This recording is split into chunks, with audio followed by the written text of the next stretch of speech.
Hello everybody, Adam Monk here from FourFourTwo. Now, what's been going on in the world of Adam Monk the last week, you ask? Well, I actually woke up on Friday to this text message. It read as follows. Hi Adam, hope you're well. I'm a producer for 𝗕𝗫𝗬𝐻𝗫𝗧𝗏 for 5 Live. Of course, 𝗕𝗫𝗬𝗧𝗏, former One Show host, ITV Football, now doing 5 Live. Adrian's a fan of your videos and wondered whether you might want to join him for his football segment today or another time. So of course, big opportunity. I said yes, and I ended up explaining to 𝗕𝗫𝗬𝗬𝗧𝗏 what an inverted fullback was for 20 minutes on air. So take a look at this. An inverted wing back, then. What is the inversion there? Well, I guess you can. It's a good question. It's probably on the ball. I don't think you'd tend to invert wing backs in a back five. That'd be more.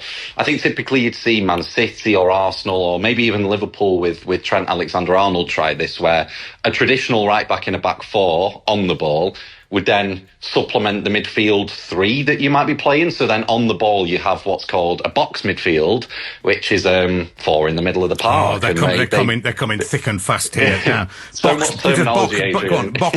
A box midfield. Well, that must have 4 corners because... Absolutely, yeah. You've nailed it. Yeah, that's right. That's absolutely right. So on the ball, it'd create a box midfield, and then obviously when that fullback inverts, you then... hang on, inverts? What do you mean? He goes... So is the box, is the full... what are we... So yeah, get a load of that. Adrian, if you are watching, thank you for having me on. Enjoy this video that's about to come up, and I'm happy to go on anytime and help you out. And yeah, you'll be managing West Brom by the time I'm done with you. Anyway, yeah, enough of that. The game, Man City Chelsea. So without further ado, let's start with the lineups. Over to the lovely tactical board. Now, I only have yellow and red, as explained in a previous video. So yellow today is going to be Chelsea. They lined up in a 4-2-3-1 shape. And I want to focus on Reece James with Chelsea today. He was, of course, at right back, but this here was his heat map. And you can see Reece James is a right back that really, really likes to get forward. We know this, but he was pinned. He was absolutely pinned into that fight, that defensive third and that right-hand side of his pitch. And that's because over on the Manchester City side of things, who lined up in a more of a 4-3-3 shape on paper, they went with Ederson in goal. In the back line, though, Manchester City had 𝗕𝗫𝗬𝗧𝗏, 𝗘𝗫𝗧𝗏𝗏, the new man, 𝗦𝗶𝗴𝗏 and 𝗦𝗶𝗴𝗏𝗍, most importantly, at left back. And if you put his heat map over the tactics board here, you can see he was dominating that left-hand side, both attackingly and defensively, hugging the width. And if you flip to 𝗕𝗫𝗬𝗧𝗏's heat map, it was the exact same on the other side. So it looked more like this, where both fullbacks were pushing up almost as wingers, and then it was Bernardo Silva and Omar Marmoush who were more hugging the inside channels of the pitch. So it was a very, very, very attacking system from Pep. He tried to smother Chelsea and suffocate them, and that's why Reece James's heat map, if you go back to that, looked a bit like this, because Reece James was pinned back by both Omar Marmoush and 𝗕𝗫𝗧𝗏𝗏𝗏. And if you put Omar Marmoush's heat map, doing a lot of names here early on, but Omar Marmoush's heat map over the pitch as well, you can see here he occupied some central spaces and played as that second striker with Erling Haaland, but also drifted out to that left hand side and supported 𝗕𝗫𝗧𝗏𝗏𝗏. And Reece James has had a nightmare in this game, to the point which we'll come to later, where 𝗕𝗫𝗏𝗏𝗏𝗏 was having to come back and try and defensively help Reece James out because the overloads were thick and fast and constant. Now, before I get on to Manchester City and how good they were today, there is an obvious elephant in the room, and that is Chelsea's opening goal, and most importantly, 𝗕𝗫𝗬𝗍𝗃𝗍𝗏𝗍𝗍𝗍 debut mistake 2 minutes into his debut. And listen, yeah, it is a glaring mistake. There's not much in a tactical sense you can say about this other than the kid cocked up. And it reminded me a bit of, I'm sure if anyone's watching from the UK, you've seen The In-Betweeners. If you remember the first scene of that show, it's Will going into school. He's the new kid on the block. He's nervous, he's young, and everyone's calling him a briefcase w***er. To put you in the picture, I've no friends, it's my first day, and I'm in the headmaster's office for a welcome chat with the rest of the new kids. Mr. Gilbert, you seem an intelligent man. Oh, I seem intelligent. How lovely of you to say. Yeah, I think that's probably the footballing equivalent of that scene on the pitch before our very eyes. I felt very, very sorry for the kid. But listen, he's 20 years old. He's making his debut against a firing Chelsea side with Cole Palmer, Madueke, Sancho, Jackson. Some real attacking threats there. New country, doesn't speak the language. It was almost to be expected. And I have to say, the way that he cleaned his act up, because he got booked straight after as well, the way he cleaned his act up and steadied himself, full credit to him. Like, really, really full credit to him, because most players will completely capitulate for the full 90 there. I thought he he was going to get taken off after 20 minutes the way that he started the game, but he stayed firm, stood steady, stood tall, and I think in the end he did himself proud. So on a separate note to 𝗘𝗫𝗧𝗥𝗔, very well done, mate, because, yeah, most players would have crumbled there. And you did mess up. You know you did. It's happened. It's out the way. But, yeah, briefcase 𝗦𝗶𝗴Ｈ. But just moments after Manchester City conceded, 𝗘𝗫𝗧𝗥𝗔, as I just alluded to, then did get an instant booking after kickoff was taken. Now, what happened here I want to highlight. It's not a tactical element of the game, but it's something that I think was very indicative of Chelsea's performance in terms of the collective mood and a refusal to smell blood and go for the kill from a Chelsea perspective. And I'm going to have to highlight Nicholas Jackson here now.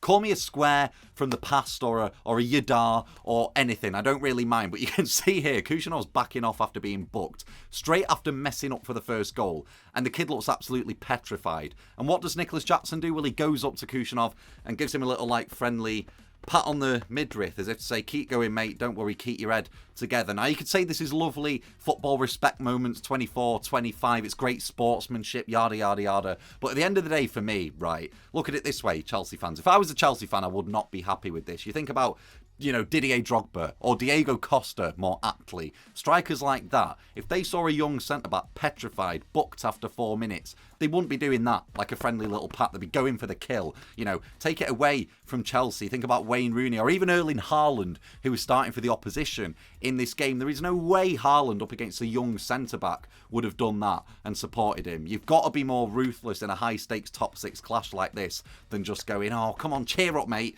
So, yeah, let me know what you think about that in the comments. But personally, not for me. Not for me. Jackson needs to be a bit more serious there, in my opinion. None of that utter woke nonsense. Anyway, on to Manchester City now and what they did well in this game. If we go back to the tactics board here, I said earlier, you know, 𝗕𝗕 and Núñez were very, very high and wide. And if you go to the footage now, this is actually before Chelsea scored, and City's possession was set like this from the offset. Núñez hugging that right-hand side as far as can be, 𝗕𝗕 on the opposite flank. They were really stretching Chelsea, playing high and wide. And you could almost say that City's shape here is almost encircling Chelsea's compact middle of the park, allowing them to almost play around Chelsea's perimeter, if that makes sense. And that's exactly what they do. They pop it out to Núñez very, very quickly. It goes into the pocket to Foden, and then City were able to basically get the ball out wide to Núñez relatively unchallenged. So there wasn't really a Chelsea player there when Núñez gets the ball, ready to cut that passing lane through to Omar Marmoush. And you can see that Marmoush is here running in behind. He's already broken behind Chelsea's line of 3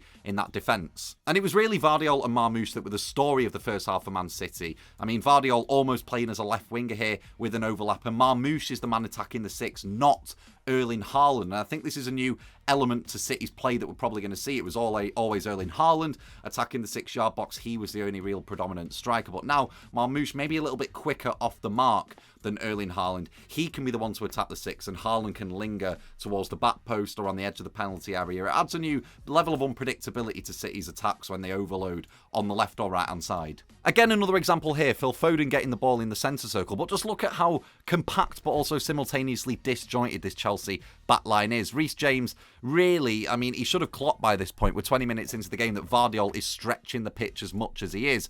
But you can't really get out to him, because if he gets out to 𝗕𝗕, he's leaving Omar Marmoush completely unmarked. And it was this doubling up job from Marmoush and 𝗕𝗕 in the first half that just had Reece James on complete strings. And again, you notice, as this ball is switched out to 𝗕𝗕, Reece James is tracking Marmoush, but then he realises the space that 𝗕𝗕's got. So consequently, he's got to get across to 𝗕𝗕 to stop the cross, and then that leaves Marmoush in acres of space to tap the ball in on any other given day. He doesn't quite get on the end of this cross, but that was the plan for City. Double up on Reece James, and then when Reece James switches over to 𝗕𝗕, Marmoush makes that incisive run. What was that? That was like a Mortal Kombat stance. I don't know what I was doing there. And even when Chelsea were camped in their own penalty area, Josko 𝗕𝗕 was there lingering at the back post on the left-hand side. So he was the most attacking I've ever seen him play a first half of football for Man City. He was basically a left winger in this game because Reece James just couldn't live with him, and he should have scored this chance. But yeah, we'll come on to the goal now. But yeah, really, this was one you'd expect 𝗕𝗕 to put away. Now, if you just go with this aerial shot here when Gundogan's got the ball and he's ready to clip it over to Matheus Núñez, it's actually 𝗕𝗫𝗏𝗏𝗏𝗏 who's come back now to mark Josko 𝗕𝗕. This is 20 minutes after Reece James was just getting terrorised by both Marmoush and 𝗕𝗕 on that left-hand flank. So now you've got your winger coming back to help Reece James out. But this isn't a good precedence to set, because you can see the defensive line here is playing Matheus Núñez onside, and it could could have also been Erling Haaland. Now, if you look at 𝗓𝗍𝗓s on this still when Gundogan's got the ball as well, he's in 𝗦𝗶𝗴𝗍's vicinity, but he's not particularly marking anyone, and that's because of Omar Marmoush's unpredictability. I think 𝗓𝗍𝗓s is still hugging that width, thinking Marmoush is going to occupy that left-hand side with 𝗕𝗓𝗓𝗓, which he was doing earlier on in the half, but with Marmoush's ability to come inside centrally or drift out wide was keeping 𝗓𝗍𝗓s guessing, and it's an abandonment from a previous philosophy that Pep's been implementing for the last 3 years, and that is to have Jack Grealish or Bernardo Silva or Jeremy Doku or Savinho constantly hugging the width as predominant attacking players. But this time you've got someone who can start on the left wing like Marmoush, drift inside, and then 𝗕𝗓𝗓𝗓 can push up and be that winger in possession, and it allows City to suffocate teams like we're used to seeing them do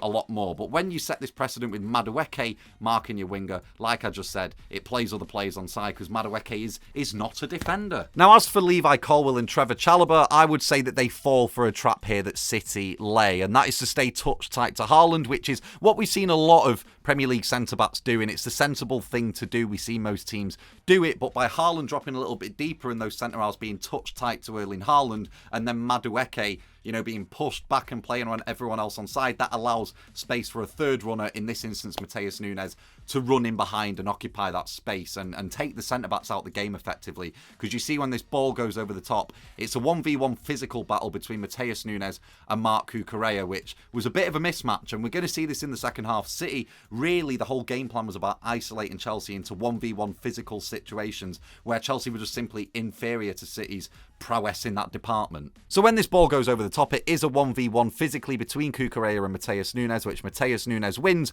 but 𝗦𝗶𝗴𝗍𝗓 here, and like I just said then, he's not a defender. You can see why here, because he just simply does not track Josko 𝗕𝗓𝗓𝗓, and Josko 𝗕𝗓𝗓𝗓 has a free run at goal to tap in the rebound. Now, really, that's just poor and lazy from 𝗦𝗶𝗴𝗍𝗓. I don't know how much you can pin on him because, like I said, he is not a right back. That could have been 𝗓𝗍𝗓s, and maybe it had been dealt with differently. But City forced this by dropping Erling Haaland deeper and keeping 𝗕𝗓𝗓𝗓 high and wide. Marmoush helping 𝗕𝗓𝗓𝗓 out earlier in the first half and then drifting inside to keep 𝗓𝗍𝗓s guessing. It was expertly done by City, but they changed it up a little bit in the second half, and to good effect as well. Now, this was 5 minutes into the second half, and City really started to fancy their chances here and started pitting Erling Haaland against Levi Colwill and 𝗃𝗏 one-on-one as much as possible. And if you look at Colwill's defensive stats here, his tackles per 90, his tackles won per 90, the percentage of dribblers he does tackle per 90. He doesn't really rank very high in the percentile of defenders in the top 5 leagues in Europe. He's a bit of a weak one-on-one defender physically,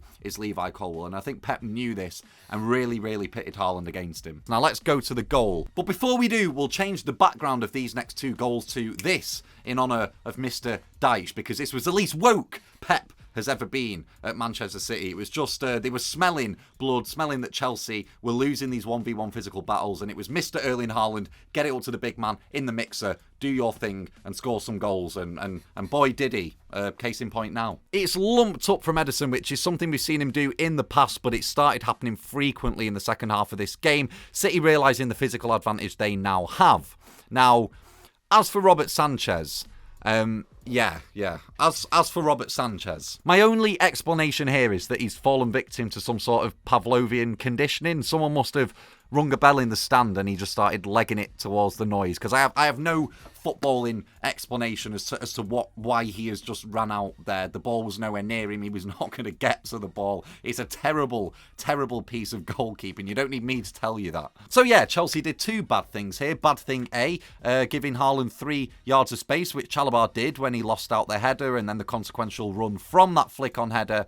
And then B, leaving Haaland have an empty net, because, as seen here, he will punish you. Now for the final goal, the wall's staying, by the way, for this one. It's another Route 1 ball from Ederson, this time into the path of Kevin De Bruyne, who's being marked by Malo Gusto. And at this moment, where KDB heads it, now, I'm not really sure what more there is to say about Chelsea's defensive shape here. Now, yes, I know that they're going for the win, I understand that, but City have the ball, so this should be a more of a rest defence shape, a little bit more rigid. Either, you play a high line with all your defenders on the halfway line, or you collectively drop back a bit and just, try and hit City in transition. Now, in this case, Colwill has just followed Haaland. So if Haaland gets this knockdown, there's an entire half of a football pitch for Foden and presumably 𝗃𝗏 to have a foot race in. But no, you can see here when De Bruyne wins the flick on, 𝗃𝗏 goes to close the second ball with 𝗘𝗫𝗧𝗥𝗔, and he just kind of switches off from the potential danger